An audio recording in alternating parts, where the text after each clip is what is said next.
এই দেখো বন্ধুরা, আজকে আমি আলু চিপস বানাবো। এই জন্যে আমি আলু সেদ্ধ করে নিয়েছি। আমি একটু গুঁড়ো লঙ্কা, নুন, কালো জিরে আর একটু হিং নিয়েছি, তোমরা দেখতে পাচ্ছ।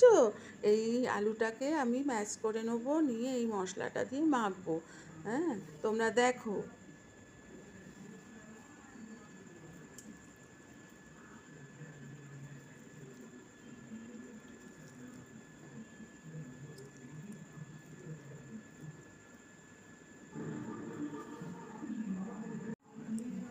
এইগুলোতে দিয়ে সবগুলো দিয়ে মাখিয়ে নিয়েছি। এইবারে কর্নফ্লাওয়ার নিয়েছি, এবারে একটু কর্নফ্লাওয়ার দিয়ে দেবো। দেখো, 3 চামচ, এই 4 চামচ কর্নফ্লাওয়ার দিয়ে দিলাম। এবারে কর্নফ্লাওয়ারটা দিয়েও আবার ভালো করে মাখবো। এই দেখো, আমি ভালো করে মেখে নিয়েছি। এইবারে অল্প একটুখানি সর্ষের তেল আমি একটু দিয়ে দেবো।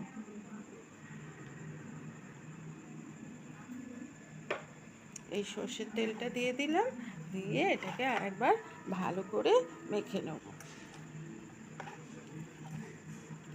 একদম মোলায়েম করে মাখতে হবে, বুঝেছ?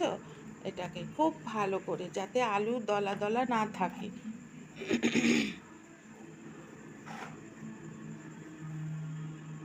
এই আলুর পুরটা আমি পাইপিং ব্যাগে নিয়ে নিয়েছি, একটা নজল লাগিয়ে নিয়েছি।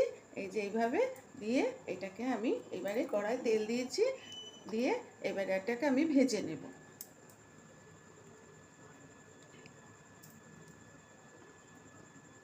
এরকম করে করে লম্বা লম্বা করে দিয়ে দেবো, দিয়ে আর এই ছুরি দিয়ে কেটে কেটে দেবো।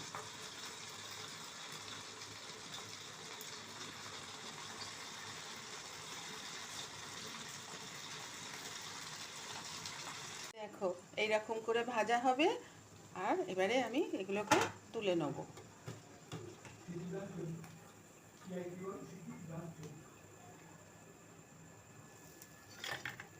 একদম মুচমুচ করছে, খুব ভালো, সন্ধেবেলা চায়ের সাথে খুব ভালো লাগবে।